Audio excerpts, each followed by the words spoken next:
Russia says precipitating the halt of violence in Syria and starting unconditional dialogue give a big hope for an end to the crisis.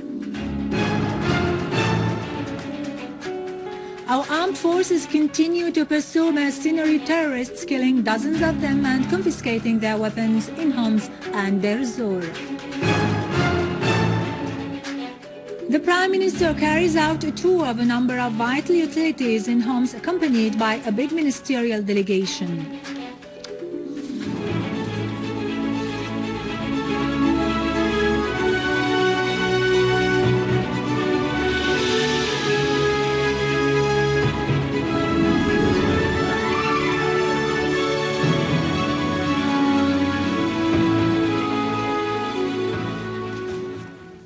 Good afternoon and welcome to our news for today.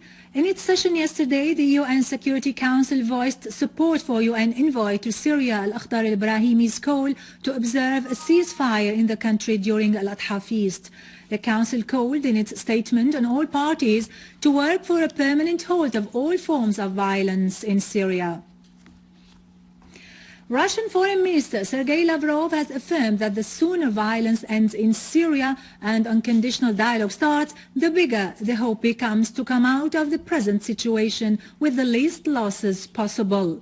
Lavrov stressed his country's adherence to international law concerning the handling of the situation in Syria. Our Western partners do not prefer to talk about the situation in Libya at the UN Security Council, he said. However, they suggest that a resolution be approved on Syria, he added. Lavrov pointed out that Russia has believed since the beginning that lessons should be learned from the Libyan issue and that such big mistake should not be repeated. Lavrov said his country holds on to principles regarding all international questions so that everything is approached within the framework of international law.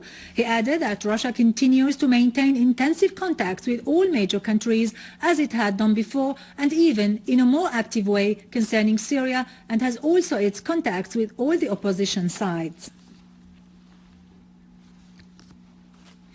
On his part, the Russian Deputy Foreign Minister Gennady Gatilov has called on the armed opposition in Syria to abide by the holy al-Adha feast truce. Gatilov affirmed that it is crucial for the armed opposition to be committed to the truce during the Eid, stressing that the success of the truce depends on the ability of foreign players to influence the opposition and steer it towards the required direction. Iran's supreme spiritual leader Ali Khamenei affirmed that the crisis in Syria is a crime committed by the USA and the Zionist entity. Khamenei said in a word he addressed to pilgrims that taking revenge from Syria comes as a result of its defense against Arab causes, especially the Palestinian resistance. He stressed Iran's support of the Syrian people and government. Khamenei pointed out that Iran fully supports Syria and its government and the political reforms adopted in the country.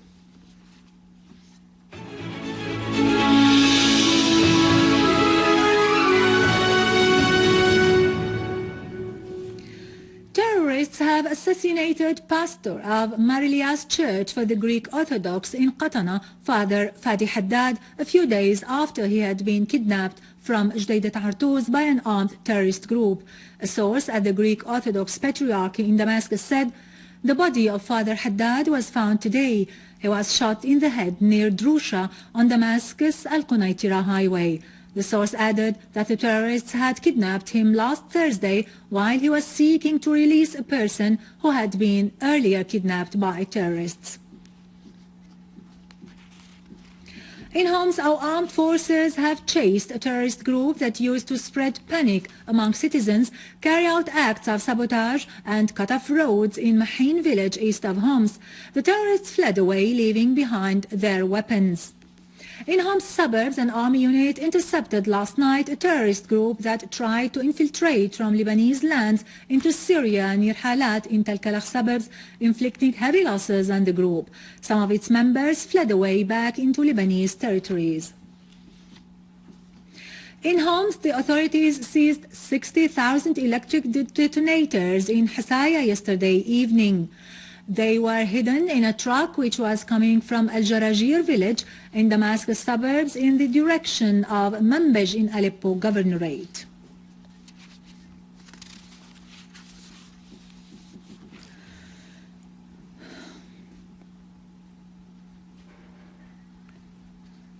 In Deir Ezzor, an army unit has killed a number of terrorists who tried to infiltrate into al-Jbeila and Muwazzafin neighborhoods. Another army unit eliminated a terrorist gathering behind An-Noor Hospital in Al-Hamidiyya quarter in Deir Ezzor. Among the terrorists identified were Kanjo Badia al-Hafiz and Muhammad and Sulaiman Mahmoud from the so-called Abi Dharr al-Ghifar battalion.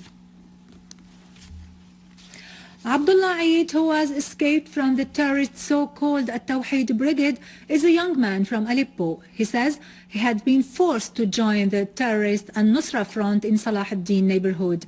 He talks in detail about their terrorism and crimes against civilians under the pretext of jihad.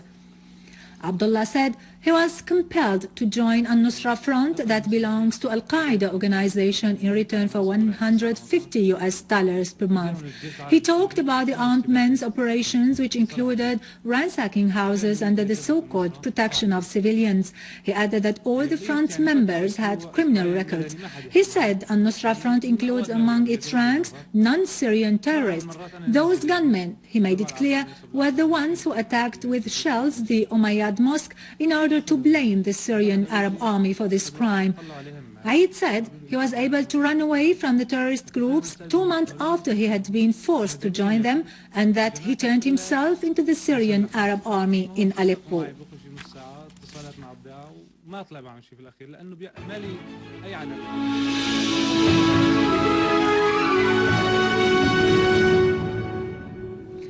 In a racist and provocative measure against the Palestinian people, occupation government threatened the Palestinian Authority to take harsh measures if the UN General Assembly acknowledged Palestine as a non-member state at the UN. The threat was issued by Israeli Foreign Minister Avigdor Lieberman following his meeting with EU Foreign Coordinator Catherine Ashton. Lieberman made it clear that if Palestinians were to go the UN General Assembly, they will be subjected to harsh American and Israeli tough measures. Sudan called on the Security Council to condemn the Israeli aggression that destroyed Al Yarmouk factory near Al Khartoum neighborhood and caused the killing of 2 persons. At a meeting of the Security Council, Sudan's ambassador to the United Nations affirmed that his aggression is considered as flagrant violation of peace and security. He also indicated that 4 Israeli airplanes have penetrated the airspace and committed the assault, which affirmed again that Israel threatened peace in the region. Meanwhile, the Sudan's ambassador has accused Israel of interfering in Darfur's dispute and arming the rebels and asked the UN to put an end for this flagrant interfering.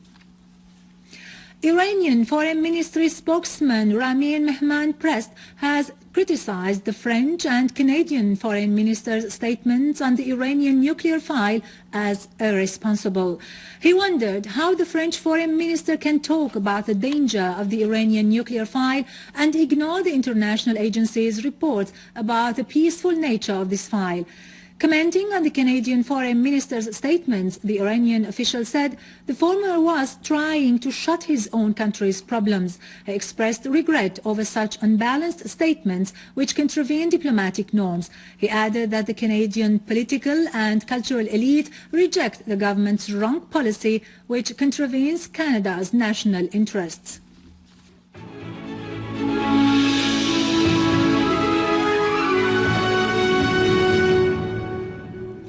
An official delegation headed by Prime Minister Dr. al-Halqi toured the city of Homs and inspected the state of services after establishing security in most districts and provinces. Accompanied by a number of ministers and officials, Prime Minister Dr. al-Halqi toured the city of Homs, inspecting the state of services and citizens and verifying the re-establishment of security and availability of goods after the Syrian Arab Army restored security to most neighborhoods. Al-Halqi voiced confidence that the armed forces will restore security to Syria and bolster it, calling upon the people of Homs to return to their city, reassuring them that all their needs and necessities are now available, from security to supplies and food. The Prime Minister said that his tour aims to inspect the state of services and living conditions in Homs, as part of the government's plan to communicate with citizens, urging officials in the province to overcome shortcomings in administration which seems lacking compared to services. He also affirmed the need to revitalize the health sector, which suffers from obvious problems caused by the attacks of terrorists and their direct targeting of this sector. The state of services is good in some sectors, as the water and the electricity, as well as the living conditions. 27 out of the 38 neighborhoods are fully stable and life is normal in them, and the shortcomings in services will be dealt with. The government is preparing a database of the affected people in Homs and other provinces, and the banks will open their branches in the secure areas in addition to the area of the Ba'ath University. The Prime Minister's tour covered Baba Amr neighborhood, temporary housing centers in al-Shammas and al-Hadara streets, al-Basil health compound in Kermel Laws, Homs refinery and al-Ba'ath University, among other areas, where he met locals and listened to their problems and demands. The Prime Minister also honored families of civilian martyrs who were killed by terrorists.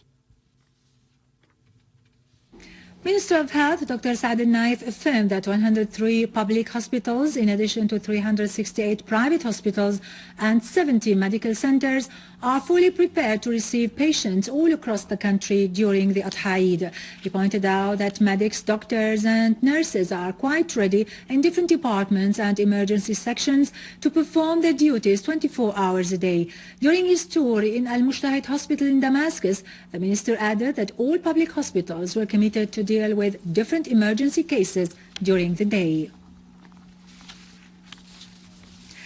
With this, we end our news for today. Thank you for watching. For more information about Syria and the region and to view our bulletin again, you can always visit our website in English, syriaonline.sy. Now over to the latest business and market news with Khalid Saqabani after a short break.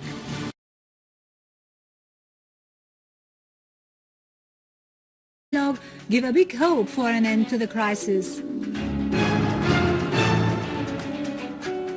Our armed forces continue to pursue mercenary terrorists, killing dozens of them and confiscating their weapons in Homs and Deir Ezzor. The Prime Minister carries out a tour of a number of vital utilities in Homs. Russian Foreign Minister Sergei Lavrov has affirmed that the sooner violence ends in Syria and unconditional dialogue starts, the bigger the hope becomes to come out of the present situation with the least losses possible.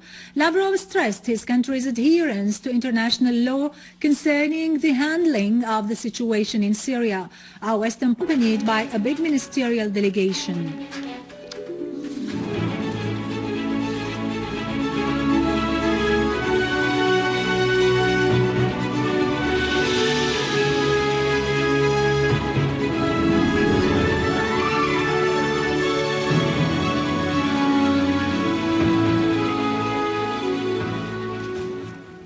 Good afternoon and welcome to our news for today.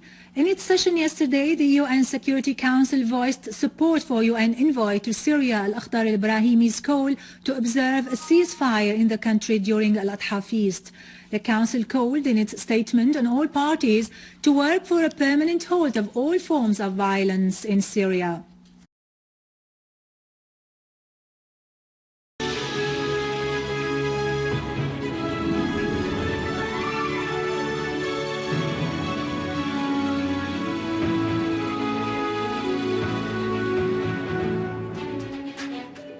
Russia says precipitating the halt of violence in Syria and starting unconditional dialogue